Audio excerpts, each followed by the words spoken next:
So மேமை பற்றின ஒரு சில விஷயங்கள்.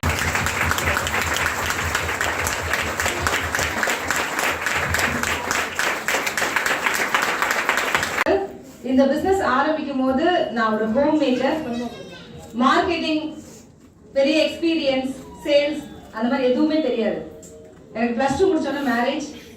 தெரிஞ்சதெல்லாம் வந்து பார்த்தீங்கன்னா ஹஸ்பண்ட், வீடு நல்லா பார்த்துக்கிட்ட ஹஸ்பண்ட், இன்னைக்கு என்ன சமைக்கலாம், வீட்டை எப்படி சுத்தமாக வச்சுக்கலாம், இது மாதிரி ஒரு நல்ல பெஸ்ட் ஹோம் மேக்கராக இருக்கணும் அப்படின்றது மட்டும்தான் எனக்கு தெரியும். 11 வருடங்கள் கழிச்சு என்னோட வாழ்க்கையில நடந்த ஒரு இன்சிடென்ட் என்னோட வாழ்க்கை ரொம்ப பெருசா புரட்டி போட்டுச்சு.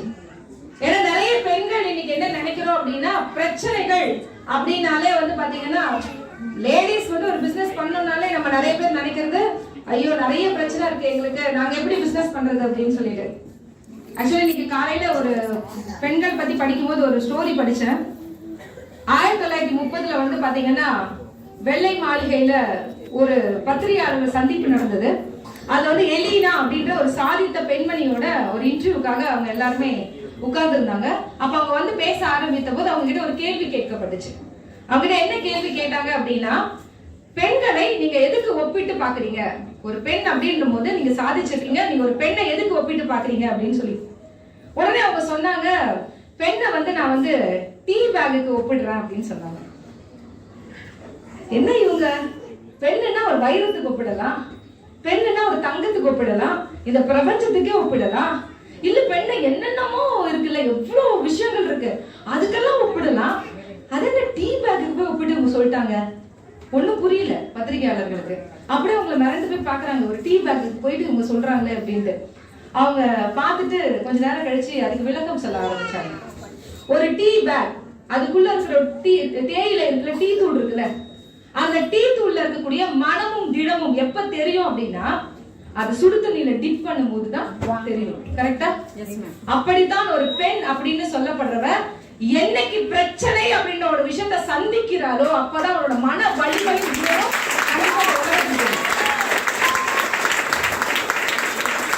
அப்படிதான் ஒரு சந்தர்ப்பத்துல ஒரு பிரச்சனைக்குள்ள நான் வந்து பாத்தீங்கன்னா வரும்போதுதான் என்னோட வலிமை என்ன, என்னோட திறன் என்ன அப்படின்றது எனக்கு தெரிஞ்சது.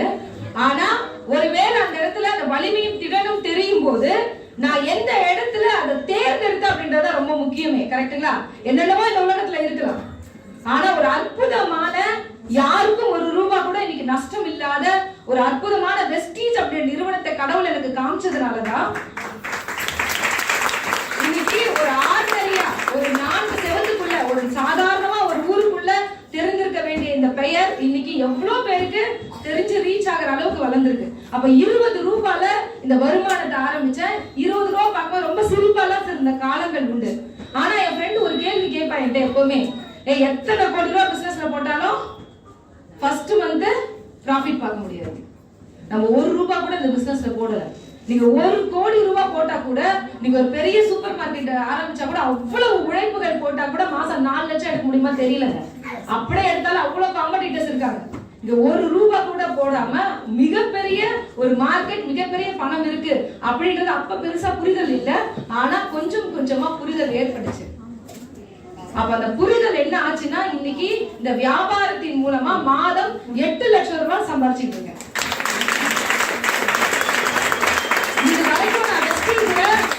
மொத்தமா சம்பாதித்த வருமானம் 4,57,00,000 மேல். 3 கார்கள் வாங்கியிருக்க இந்த வியாபாரத்தின் மூலமா. முதல்ல வந்து பாத்தீங்கன்னா நிசான் சன்னி, ஒரு 11 லட்சம் மதிப்புள்ள கார். அதுக்கப்புறம் வந்து பாத்தீங்கன்னா ஒரு ஷிஃப்ட் டிசைர் வச்சிருக்கேன். இன்னைக்கு உலகத்தின் மிகப்பெரிய கோடீஸ்வரர்கள். எங்க வீட்டுல ஒரு இன்சிடென்ட் நடந்த போது நிறைய பேர் சொன்னாங்க, உங்க வாழ்க்கை அவ்வளவுதான் போல் இருக்கு, உங்க வாழ்க்கை இனிமே மேலேயே வராது அப்படின்னு சொல்லிட்டு.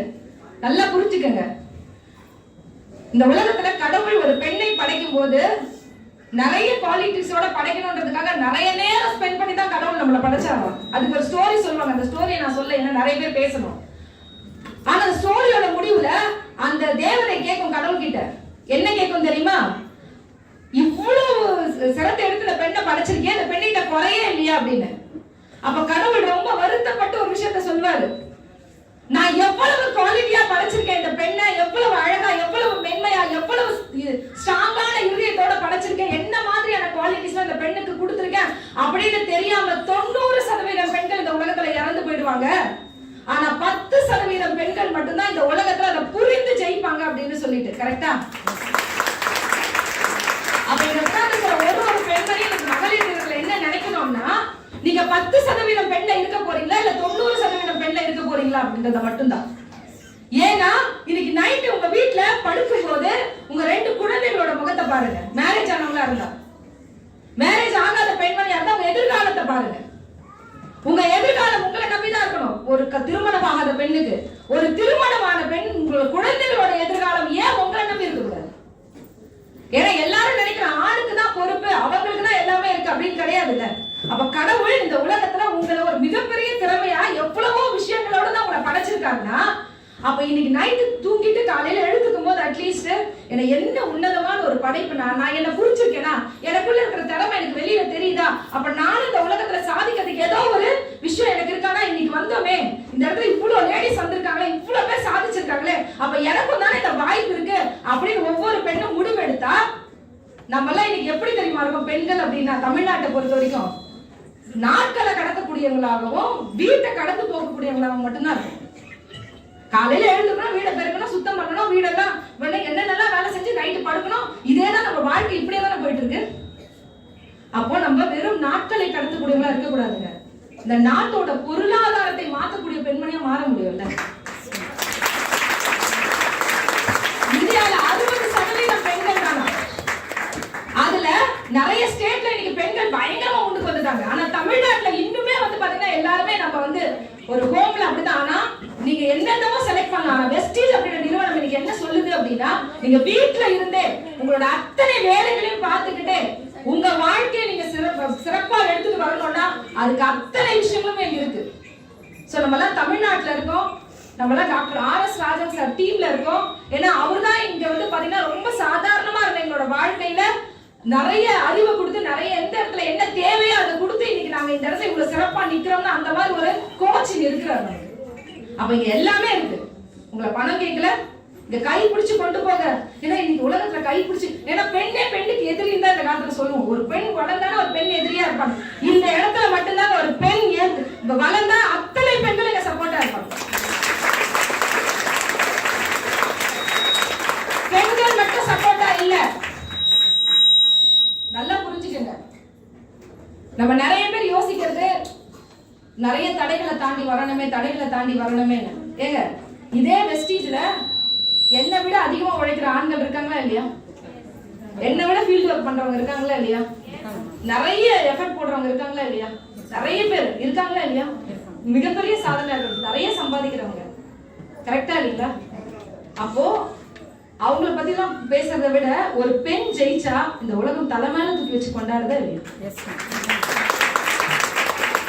அப்ப இவ்வளவு உழைக்கிற இந்த ஆண் வர்க்கத்தை விட அந்த உழைப்பை பல பிரச்சனைகளோடு போட்டு ஒரு பெண் ஜெயிச்சா தலை மேல தூக்கி வச்சு கொண்டாடுற ஆண்கள் கூட தொடர்ந்து வாழ்றோம்.